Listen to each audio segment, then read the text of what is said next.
Welcome to Future Conversations, the podcast that explores research through the lens of tomorrow by Monash University, Malaysia. Welcome to the podcast that is rooted in research, shaping the future through conversations today. This episode is titled Advanced Machine Learning, Hate Speech, Deepfakes and the Law. We dive deep into the challenges of detecting online threats in Malaysia. Our experts will discuss the practical limitations of human moderation against the volume of content, MCMC's current methods for detecting hate speech, and MCMC is the Malaysian Communications and Multimedia Commission, who is the enforcer of the digital space here in the country. Their methods of detecting hate speech and strategies for regulating the alarming rise of explicit deepfake content. We'll also examine how the MCMC balances freedom of expression with the need to effectively moderate harmful content under the new framework. Joining us today, Datuk Zulkarnain Yasin, who is the Deputy Managing Director of Regulatory and Corporate at the Malaysian Communications and Multimedia Commission, as I mentioned, better known as MCMC, and Associate Professor Manjeevan Seera, who is an Associate Professor of Business Analytics with the School of Business, Monash University, Malaysia. Welcome, gentlemen. How are you today? Good. I'm good. Mira. I'm going to kickstart with Manjeevan. I mean, your focus on your study focuses on the challenges in using machine learning to detect the Malay language hate speech, and that's very interesting. I'm not sure how much of that has been done. You worked in collaboration with two other researchers in Thailand and in India as well, right? What were some of the most significant challenges that you encountered during the manual process? And I know you went through 5,000, what we used to call tweets back in the day during the pandemic. And so what were some of what did the research tell you and what came through that study? So I think in the past, people used to do translation. So they used to translate Malay into English because that were the only available tools out there in order to do what they call is natural language processing, basically breaking down the sentence. However, the issue was when you started translating Malay into English, you lost the entire context.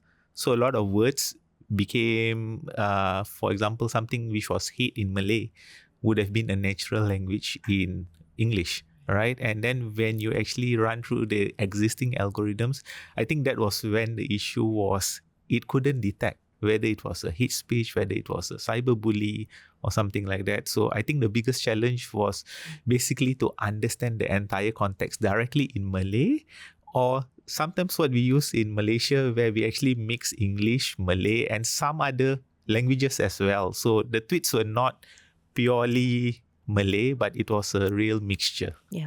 I'd like to celebrate our diversity and unity in this country. I mean, it's so wonderful, but it can be a double-edged sword as well. Dr. Zul, in terms of MCMC, I mean, do you focus very much at all on the Malay language and, what's happening on social media platforms? Is that something of concern to you? Because according to Professor Manjeevan, I mean, he says Malay is a low-resource language. Am I correct, Manjeevan? It is a low-resource language because it's not used widely in the world. English is definitely a high-resource language. But is that something that the MCMC looks at? I think when we talk about Malay languages, we have to take cognizance that we have around 48 million internet subscribers and 23 million people on the social media. And majority of the populations in Malaysia are Malay, representing around 65% of the 60% over the populations. So, and being diverse for Malaysians, Bahasa Malaysia or Malay language is everyone understands. So any content that are put up in Malay will draw attentions from all communities within Malaysia. So to say that focus on Malay languages, I think that is the bulk of the conversations that are happening in the social media platform. And of course, the challenge back then is then for us, it is always about, we talk about 3R, race, religion, and royalty. And again, these conversations, when you talk about race, religion, and royalty, it goes back to the Malay community.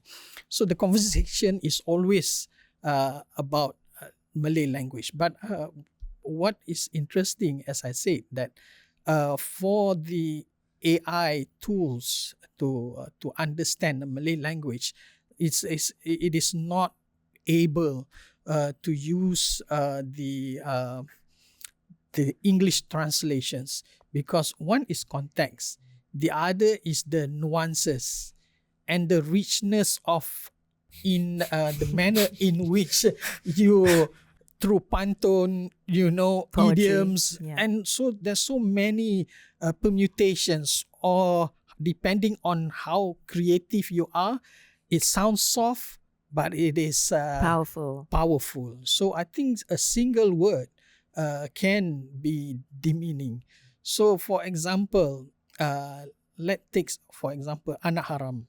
So it can be neutral, but if you take it deeper, it is something to say, or to the meaning that your mother is committing adultery. So that's how serious anak haram is, for example. But those profanity are prevalent. So that is how serious it is. A single word, if you look deeper into it, it may trigger some emotional reaction. Yeah. And Manjeevan, you have said hence the reason why it is a very noisy language, that, it's all these nuances that it doesn't pick up.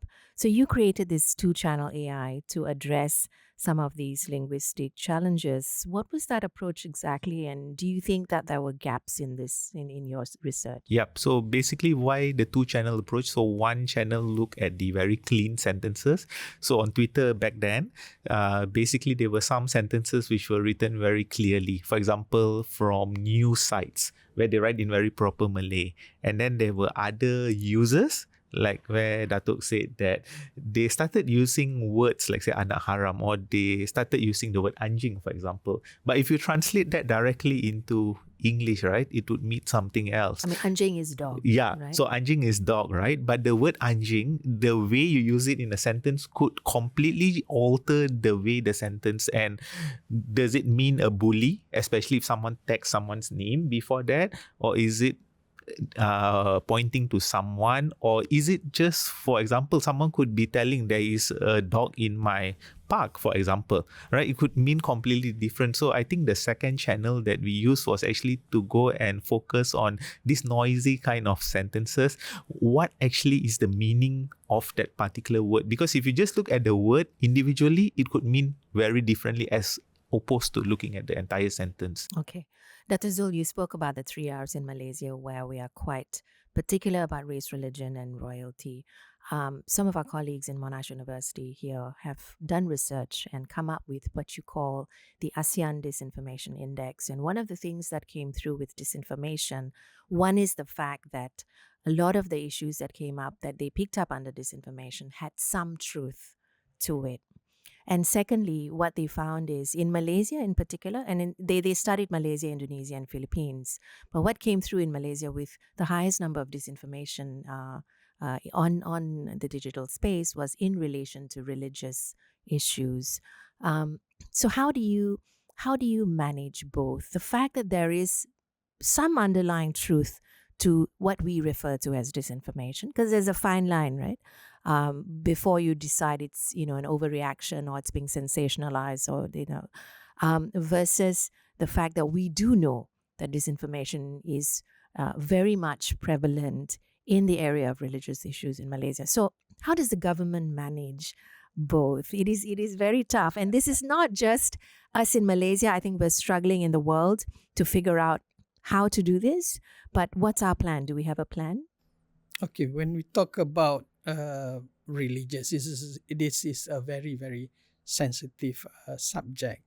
And I just want to make it clear that religious, of course, the practices, but also there are also challenges in terms of what we call ajaran sesat, or it is deviation teachings. That is another part of disinformations.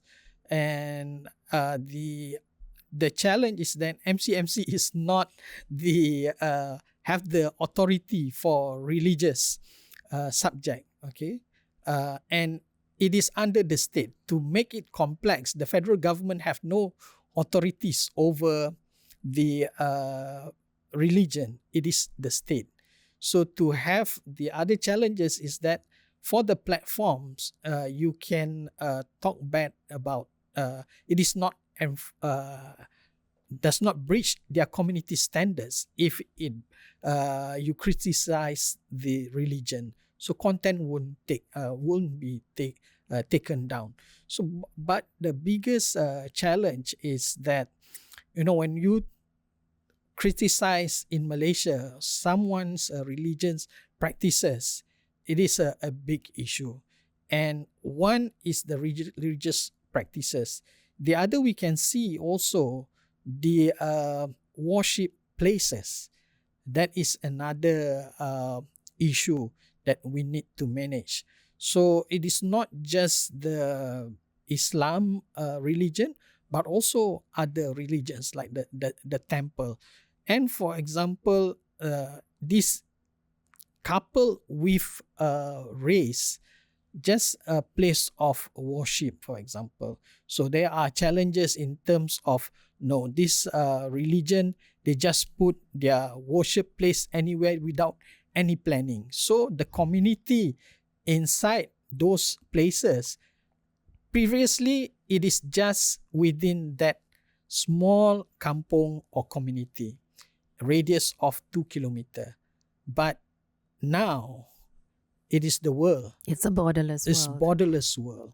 So an anecdotal incidents or cook up fake disinformations about an incident, which by right the community itself, we have rukun tetangga, for example, or even the community, the ketua kampung, can settle the matter. But once it get prominence, you inject some elements of emotions in religions and race, that sparks everything. So I think that's the biggest challenge that we have, and the danger of social media. Imagine that now this is one aspect of it. The other aspect of what happened if in the current, I'm talking about the reality of the social media platform, information or disinformation are being weaponized. It can be a community, a group of people, or it can be a state actors, meaning foreign interventions or government are weaponizing this information to destabilize a country.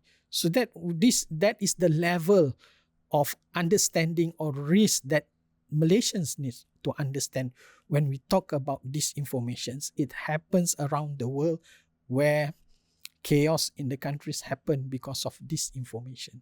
And we're seeing it throughout the world now. It is, as I said, not just Malaysia.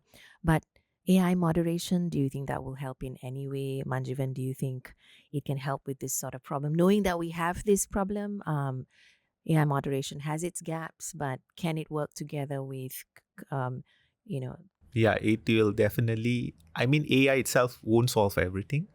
Humans will still need to be there, but AI is just like a first level filter. Yeah, so basically, because you have got millions of content being generated, I would say every day, is no longer hundreds. It could be millions, tens of millions every day through the different platforms we have.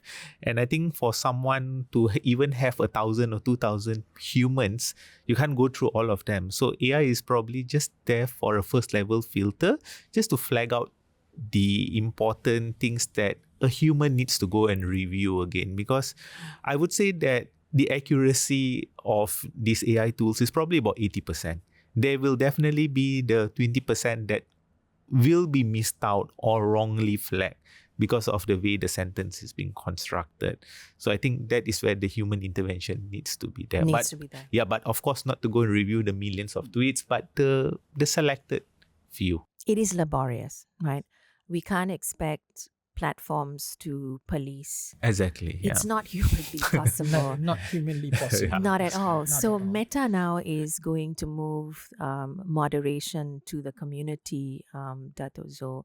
That means they're going to do away with hiring human moderators. As you said, it's not humanly possible. It's terribly costly. But what does that mean, moving moderation to the community? How what does that look like? And do you have concerns about that? You have to look it from many perspectives.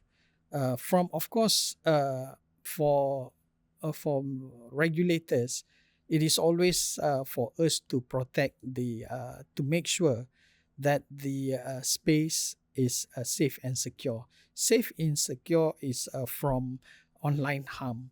So these are hate speech, race and religions are online harms apart from the child sexual abuse materials and gambling and whatnot.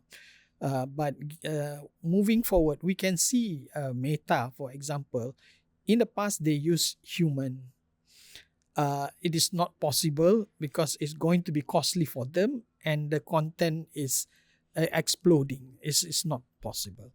Then they introduce AI, which they before it reaches the users, they have already eliminated that type of content. Now, I think it's a shift, it's a consistent shift in improving content moderations. But what is the challenge for the user or for regulators or for us? I think we need to look at the capacity of the community. Now, many of users just go into the platform to create content, one, to consume content, and to share content. So, but the nitty-gritty, the ecosystem of the platform in terms of content moderation is not of interest to them. Whether it complies or doesn't complies with the platform community standards is no concern to us until their account being suspended or their content has been flagged. Then only they realize. Otherwise, no, it is of no interest to them. Now, I know that a platform have tools, reporting tools, parental control tools, but how many users are familiar with that tools? Even at one level, understanding the community standards is one. Using the tools can be complicated.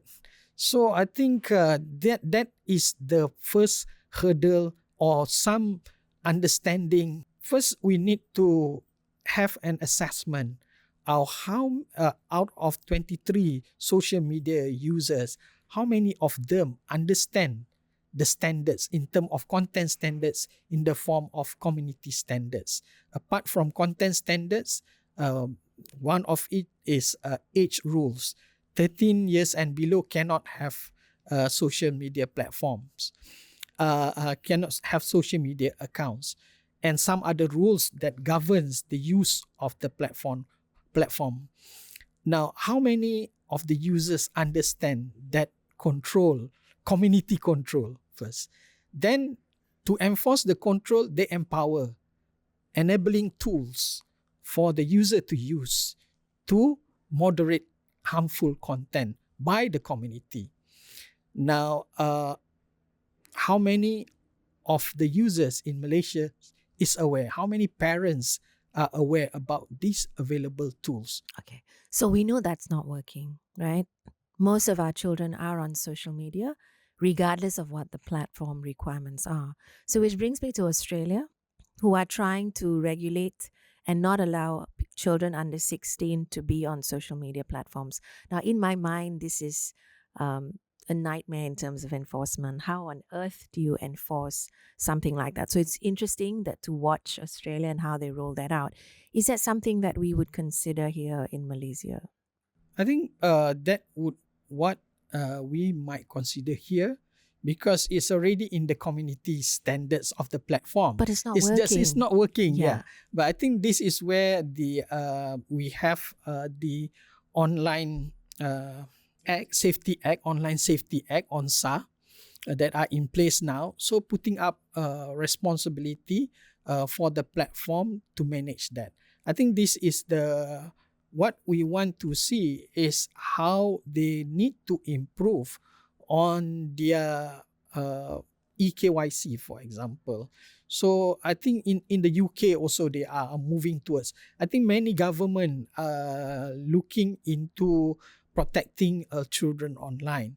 So it is possible provided that they are forced to do it, or they have an obligation, and enforcing the obligations on them is key.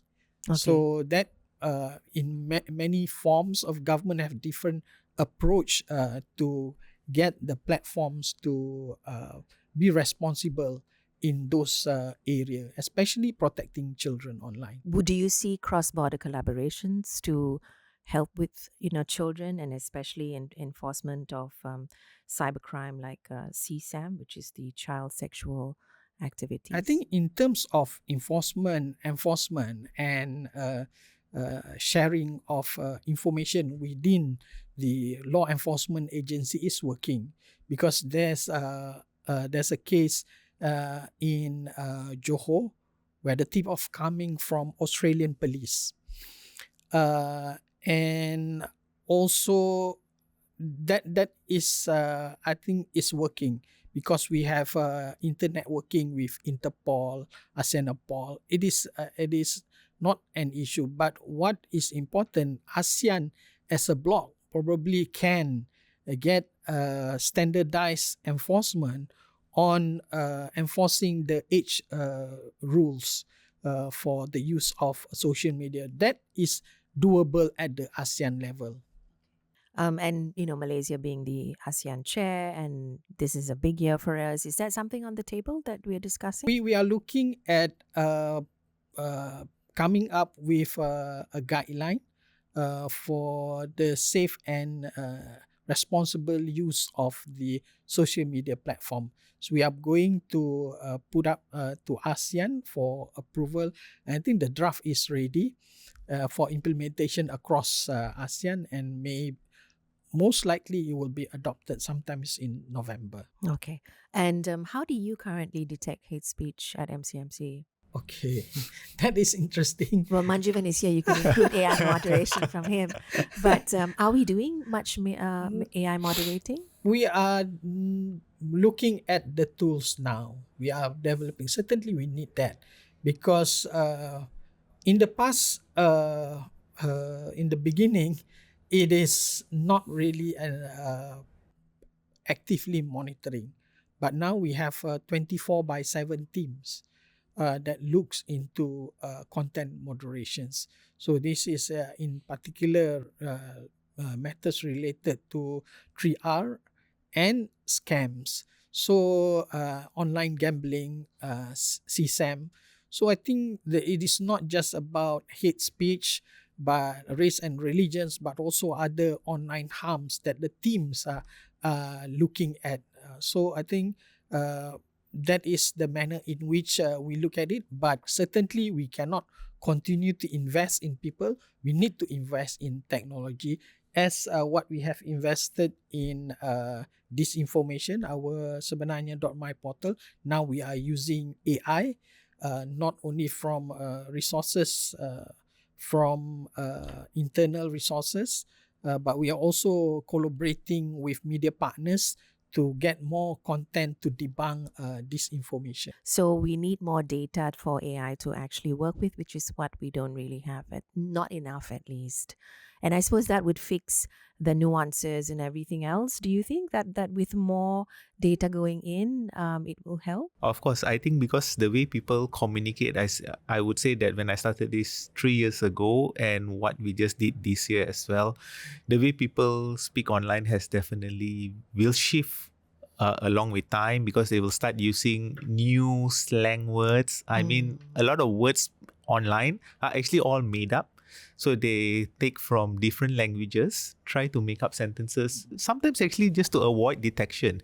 Because like I say, a lot of these companies actually translate everything to English and they use standard English detectors, right? So the English tools won't be able to detect all of these brand new words and what do they mean. So I would say that, of course, training and retraining over a period, it has to be a continuous effort. You can't just say that once I do it and I don't do anything.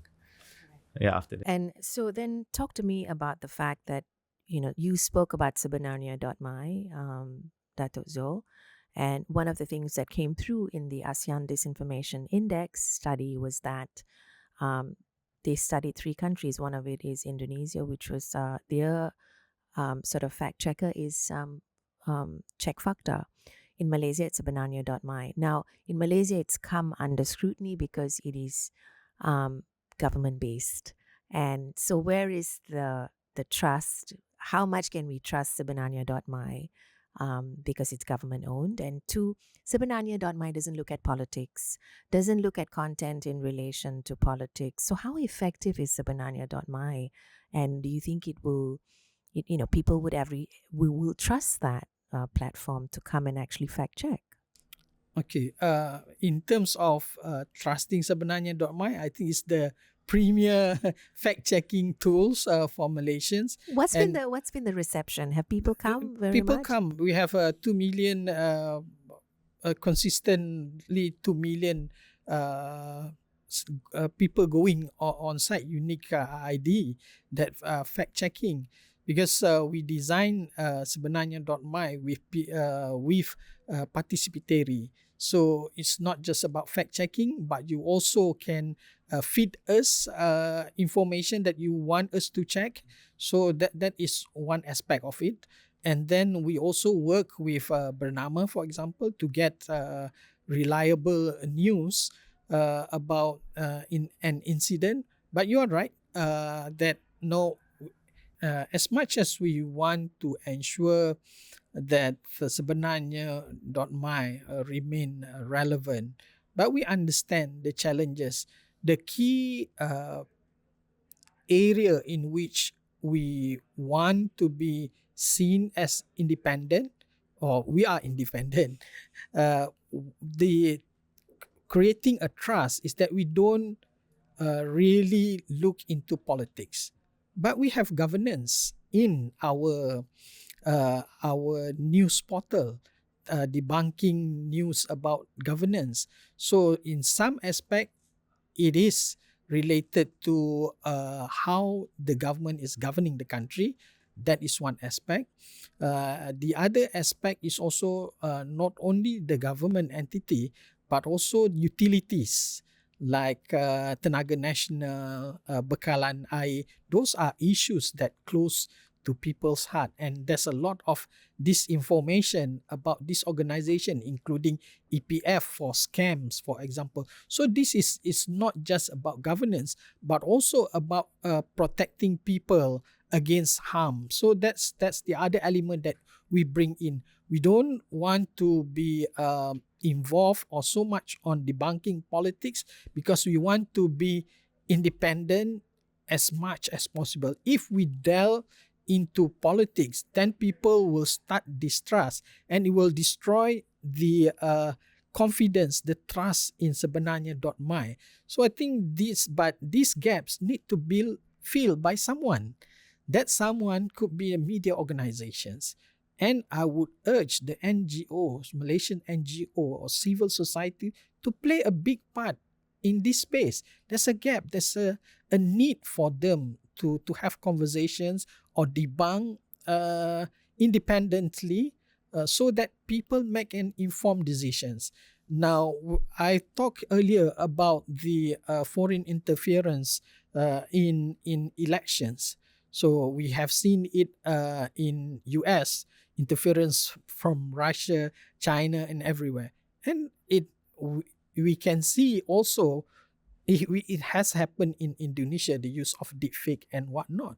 And I wouldn't say that, it won't happen in Malaysia. So I think these are important step, moving a step ahead for civil society and Malaysian NGO to take up this space, this role, because we have seen it in Indonesia. They are independent NGO and these are trusted fact checker by the platforms. So independently, they have a role to play, and the media organization have also a role to play in coming up with fact checking in the political space. They are more independent and reliable or trusted compared to if MCMC were to be involved in debunking or in the political space, we will be seen as biased toward the current government. So I think this is the balancing act where we need to play to ensure that Sebenarnya.my remain trusted in its permissible space. We don't want to venture into something that put a risk to that trust. So I think the problem with all of this, even around the world, is the distrust in government. I think there is distrust all over the world when it comes to government, with the exception of maybe a few countries. And it's the same here in Malaysia. There is a lot of distrust. So when there is a lot of distrust, then people are reluctant to get involved. Let's just take the Heidi Kwa case for an example here in Malaysia. She's from an NGO. How do we ensure that it doesn't bite them in the back? You empower them, but then you also then open up the space where they're taken to task for expressing whatever they want online, which also ties into the amendments to the Communication Multimedia Act, where Section 233, which a lot of us have an issue with, you have amended it to include grossly offensive speech or content from what just used to be offensive. Am I correct when I say now you're not looking at offensive anymore, but you're only now looking at grossly offensive content? Am I correct in understanding that? Because yes, things like that's this, correct. even the ordinary person doesn't quite understand. And that's also the case. You have all these laws, but people don't understand what it means, right? Yeah. I think this is the challenge, not challenges, the improvement that we are looking at when we deals with what is offensive and what is grossly offensive. But I think we have under the amendment there is a sufficient explanatory note that give an examples of what it's meant for each limbs of 233. Now, again, apart from that, as a guidance, we also have content code for the public or for any individuals to refer to as in terms of standards. And that is content standards. That is self-censorship. That's the self-censorship. I think the challenge then again when we talk about the content standards, it is very subjective. The regulator have a different perspective. Civil society have different perspective. The court, and finally it lands in court. So the court will decide whether it is offensive or grossly offensive. I think that's the check and balance that it's in place. But what most important, or the important thing that you highlighted, Mira, is about distrust. So distrust is everywhere, and we are seeing a trend of people now conversations with the internet, with social media. It's democratized information. Information no longer in the hands of people who owns the media. Everyone has the right to put up an opinion.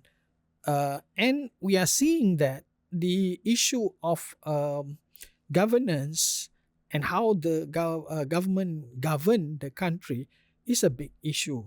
And we have seen now a lot of when the government make a policy to allowing 18 years to vote, it gives more voice to this group of people. So it is important to look at it as we are expanding it, and young people want to participate, and their voices are being heard. That's why you see now a lot.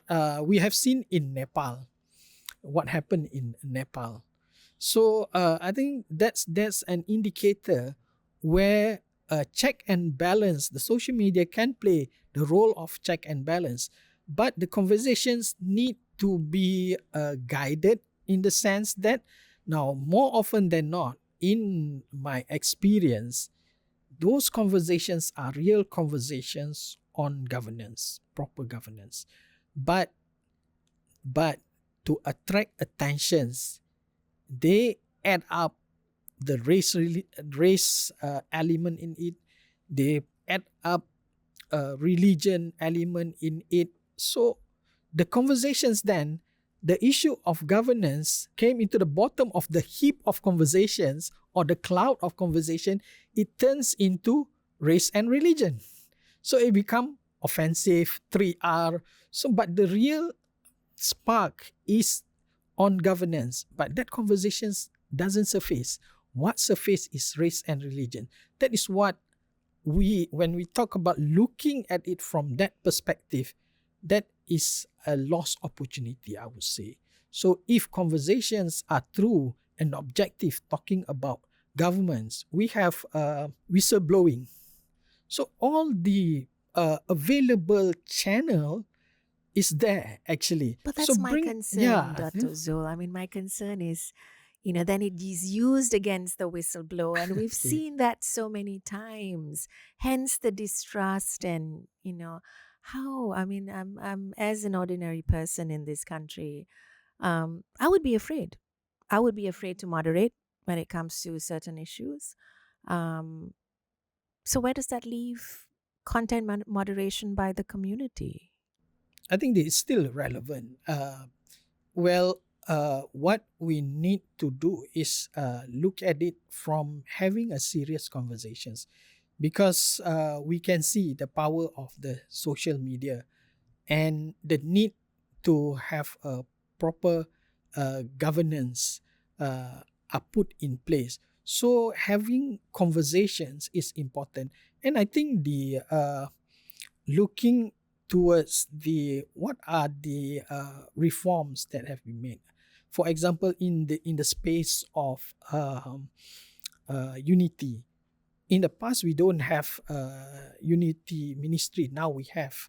So I think bringing in or institutionalize a framework, or within the building an ecosystem where consultations, open engagement is happening. So these are reforms that we need to have continue. We need to have faith in the institutions that we build within the ecosystem. What we are not seeing in the past, as there's no platform or institutions or open conversations possible. Of course, the distrust is maybe there, but we need to look at this is what I mentioned. Look at the objectively at the issues, not what has been clouded. Probably that's an intention to market or to mask it with those conversations, but the real conversations doesn't surface. This is where we need to move forward as a nation, as a community. Then I see that this is where the community can play their role in content moderation. You would have seen that, Manjeevan, and you did this research during the pandemic, am I correct? No, I actually did it just before the elections. Okay. So it was 2-3 years back, just before the election. So there were a lot of speech at that time was Twitter. So there was a lot of hate speech going out against the different political parties, and people were using all kinds of profanities online. So my job at the time wasn't really to look at which party, but it was the way people were using languages online and to see which were really hate at that time. So to go and see that particular sentence, is this person directing an anger at someone? At the time, it was very basic, just hate speech or not. So in just this year, we actually started the second version of it, looking at another 5,000. This time we actually look at emotions, whether it was actually bully or not. Because a lot of times, people go online, they start attacking someone, right? And that is basically called cyberbullying. I think during the election, it was a lot of hate speech because it was directed towards certain political parties or certain leaders. But in recent times, we're seeing a lot of bullying cases where people go online, they tend to attack someone over a certain case. And I think there were people actually committed suicide over the bullying cases as well. And a lot of times this was actually not detected early enough because emotions within the sentences are actually not being looked at. Because emotions is a very sensitive thing, very difficult to actually examine from the sentence. So the research that we did, which we're going to release this data set openly online, looked at actually looking at the different emotions within the sentence. Was it anger? Was it hate? Was it happy? I mean, what is it really looking at? And I think this is important so that the social media platforms also look at emotions of people, because you don't want to have cyberbullying cases. In the past, bullying was in the school, right? When you go to schools, bullying was a very common thing. But nowadays, people don't do any physical bullying. They do it online because it's so much easier. You don't know who is the one doing. And I think with the use of VPN or private hiding tools, people don't even know who is the one who is doing it. So I think detecting it early on before it gets into someone committing suicide is very important. We have the Online Safety Act. We have amended the Communication Multimedia Act. We now have the Cybersecurity Act.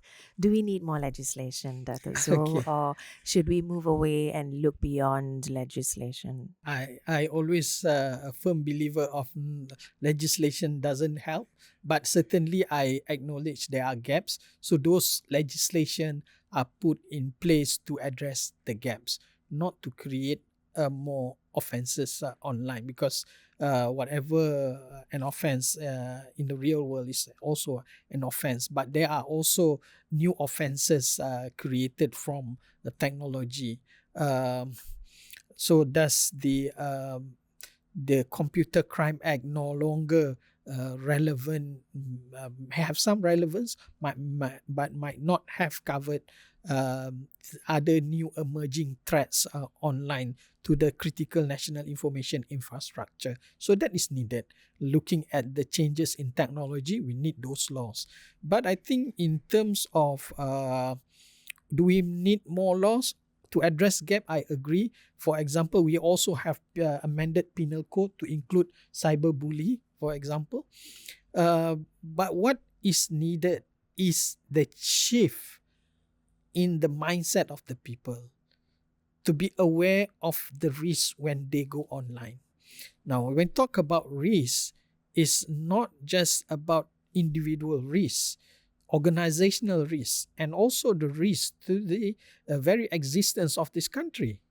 The national security aspect, the move is now, okay, one aspect of cyber attack is the taking the critical national information infrastructure, the water supply, electricity supply. That's part of cyber attack. The other cyber attack, maybe we are not aware, this threat actor is the challenge on the integrity of the elections. So AI generated speech, AI voting tickets, all those can be manipulated to, for example, challenge the outcome of an election. So, of course, when people are dissatisfied, then uprising will happen. Whether it is a coordinated inauthentic behavior by a group of people, could it be a terrorist mole, or it could be a foreign government entity that meddle into the politics of our country to determine outcome of election. So I think those are serious risks, serious conversations that we need to people for Malaysian to understand. It is not independently. It could be coordinated. So they need to build capacity in terms of understanding of the risk and threat but also at the same time protecting themselves against online harm, but also protecting the democracy of our country. So that is the other conversations that people need to talk about. That's why when you mention about community standard or community enforcing moderation, this is where we need to build that capacity before it comes to our shore. We need to make our people ready. This is where a call for action for NGOs and civil society to take this role. Media also need, I know media have a few challenges in terms of with the emergence of social media and new platform. Eyeballs are moving toward the social media platforms and other platforms, and fights for adX is a big issue. So but then again, in a chaotic world, we can only rely on trusted media. People will always get to trusted media. So I think despite the challenges, they need to also play their role in the space. When we talk about community enforced moderation, they need to play their role. So building up more trusted institutions within the ecosystem is the way forward, not more laws. Okay. Deepfakes, the metaverse, that's like another world. Dr. Zul, I mean, Manjeevan, you want to just go with that? Yeah, first? sure. So I think deepfakes, is something that has been there for a while. But I think in recent times, it has got so good that you can't actually differentiate an authentic video versus a deepfake, because deepfake works exactly like how machine learning works, right? It learns, so it can mimic the person's face, the person's voice, as if it was the real person. And especially during elections, for example, right, you can be sending out a completely wrong message, right? Opponents can be using deepfake. So, but the problem is now detecting whether the video is authentic or whether it is fake. I think is probably the biggest challenge that any country has. And we have one example recently where we saw two former party members of a certain party whose faces were superimposed and an AI generated explicit sort of content came out. How did you at the MCMC manage that, Dr. Zul? I mean, it's difficult. You already have issues on social media platforms. Now what more in another realm of digital content? I think that's the big, again, as I said, for us to, it is impossible. It is impossible. What we can do is best practices to label this, and then it goes back to the responsibility of the platforms. So labeling is one, but probably AI also to detect fake or deep fake, and they automatically label it, because at the end of the day, what comes up to us is always after the fact. We don't control the platforms. The platform and we have no purview over who will create that AI. Do you think you will ever be able to control platforms? I would say that it is quite a challenge, but we are moving towards getting them to be more responsible. I think we need to look at it from the ASEAN bloc, a bigger market. I think the what gets them going is always the money. So you need to look at the economics way of controlling these platforms. So I think Indonesia recently bring down TikTok. So that's then again, we don't want to go to that extent, but conversations with the platform, continuous engagement, getting them to put in places control where be it moderations or content takedown at the platform level, and probably EKYC is another important element. And then advertising. So advertising also, why they can get so many advertising and make money out of the advertising. Scammers can advertise. Online gambling syndicate can advertise. So prostitution syndicate can advertise. And if your political advertisement is there, so I think it's an uneven playing field, and they are we are actually government. They are bigger than government because they don't control. So I think they are aware of their power over the people. We have seen it in Nepal. Yes, I was just going to say, take it away from the Gen Zs. Yeah, that's correct. And you're finished. You're finished. So I think this is where I think we have to put more account. That's what Australia is been doing, and I think that's the trend towards the other country. But they are big enough to challenge the government in courts of law. Yes, which is happening in Europe. Yes. We are seeing it. Yeah. So I mean, it's been a great conversation. AI moderation, we know, has its limitations. Community moderation has its limitations. If you ask me, the biggest threat now are platforms. They threaten democracy, if you ask me. Would you agree with me, Datuk Zul? I do agree. If people are not, our people are not equip themselves with the underlying principles, each content put up, maybe there's some malicious intent. What is genuine, what is malicious, you need to be able to discern it. And what is disinformation, you need to be able to make that difference. What is deepfake? Otherwise, we won't. It is a real challenge, because at the end of the day, so much so that the government or enforcement can do. For example, scam using deepfake. We have no control. Platform don't have control. It comes to your device. You click it, you act on it. So it goes back to individual understanding of the risk and appreciation of the risk. This is red flag. I'm aware. So I'm aware of the risk. These are fake. These are disinformation. These are scams.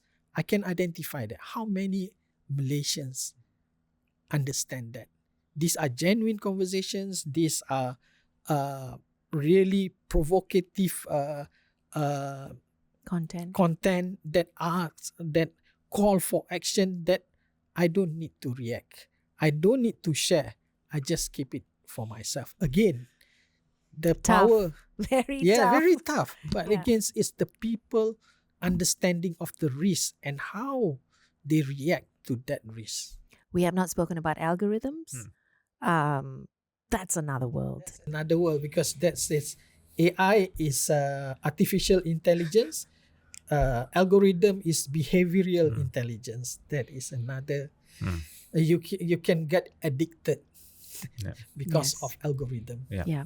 And cause a lot of chaos as well. Yes, it does. And I think it takes a lot of time, a lot of training and retraining. It's not that once you have that algorithm out there, you don't do anything, because scammers or those people who create deepfakes will keep changing just to avoid detection. We have seen it in different industries, and online is probably the easiest place for them. They have the resources. Yeah, they have. Yeah, they have the resources. They have the resources to evolve very fast. Yes, yes, absolutely. Yeah. And as you said, platforms are huge, Yep. even bigger than governments, right?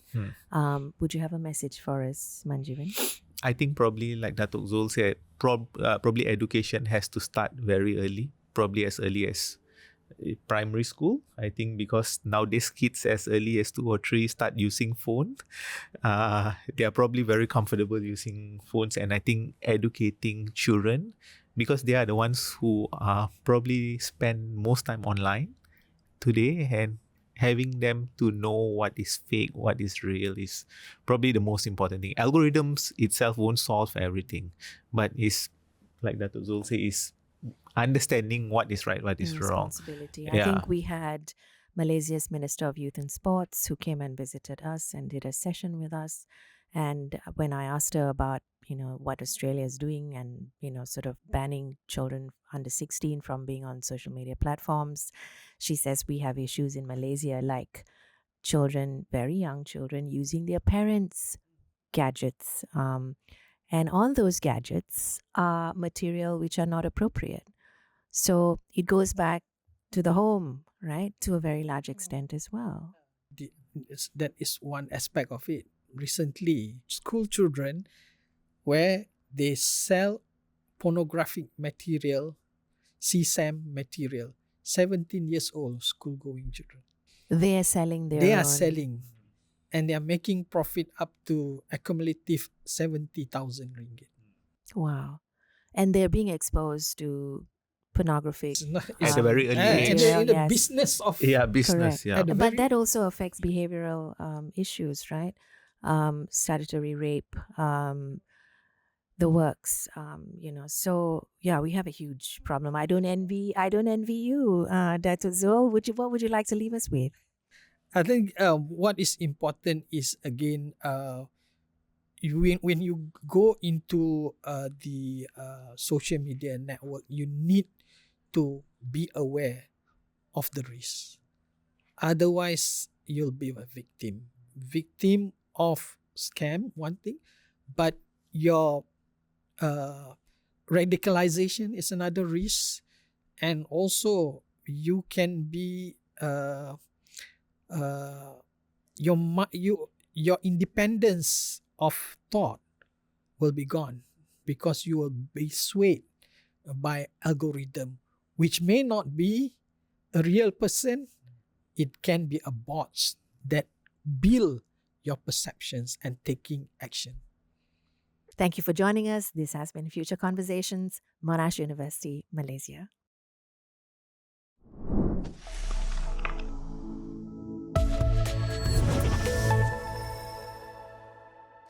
You were listening to Future Conversations, a podcast by Monash University, Malaysia. For more information, email mum.media@monash.edu.